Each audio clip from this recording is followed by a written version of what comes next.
of Grew's line mates will come onto the ice. Robertson and Joshua. Here we go. Luke Schenn against the goal scorer. And Luke Schenn's trying to say, okay, I'm going to make up for some of this here and grow from here. And this is what he does bring to the lineup.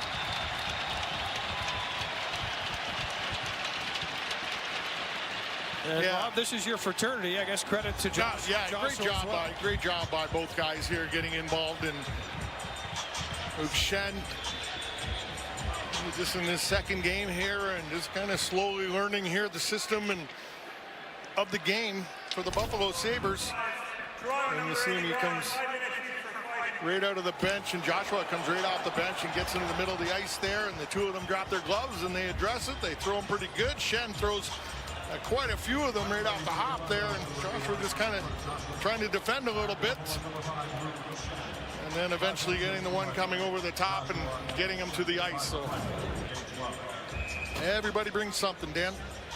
Dakota Joshua, for those who don't know, the Dearborn, Michigan native, a 6'3", 218-pounder, and Luke Schenn is, well, we call him a house. He's a solid man. 6'2", 225. Wants to get this puck to the net. He does. Asplund crashing in for the rebound. And he's going to take a penalty for coming into contact with Woll. Morgan Riley, who said he should have jumped in on Matthews last game and apologized for it.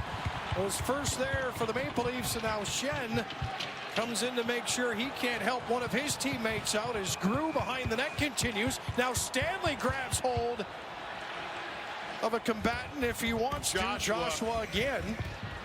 Yeah, it'd be interesting if this gets evened up here. Yes, there's some punches being thrown in there. Still got a little fire down there. As we said, you know, Toronto. Schenn's got two players here. He might actually have three. Riley, Robertson, and whoever that is still throwing glove punches over top. Well, my suggestion Ekman Larsson, perhaps? Yeah, that's Riley coming in over the top there, I think. And there's Robertson along the wall with Norris. Yeah, and Ekman Larsson was the guy throwing the glove shot still, and he's getting an earful. It's great to grab onto three guys, but if somebody starts punching, you want to let go of one or two of them so you can at least get at them. Let's just watch here what happened. Here it is coming. There's the initial penalty, and then Ekman Larsson, he's got a burr up his backside here tonight, showing it already. Everybody getting involved, and this is what you talk about. This is what coaches want to see, and that's the way you're supposed to play the game. Toronto, they took an awful beating after the Matthews thing, so you expected them to come in a little bit fire, but the only thing it does sometimes is you do a little too much. You put yourself in bad situations just to try to prove a point. That's where the Sabres got to make sure they just capitalize on that. So the referees, linesmen are all talking here, trying to figure out what the calls are.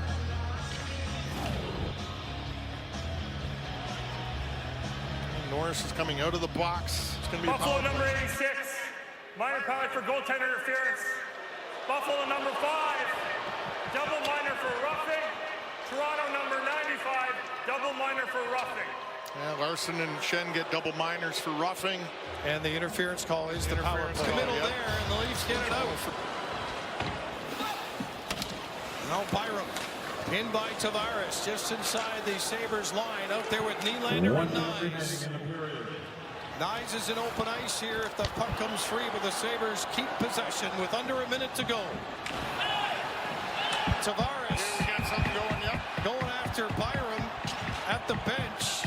Yeah, both guys are going to go, I think.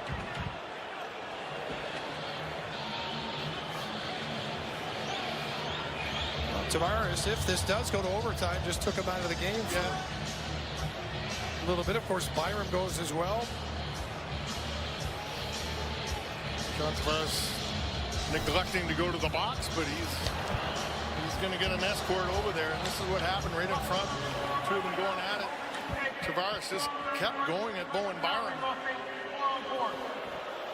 4-on-4 hockey here.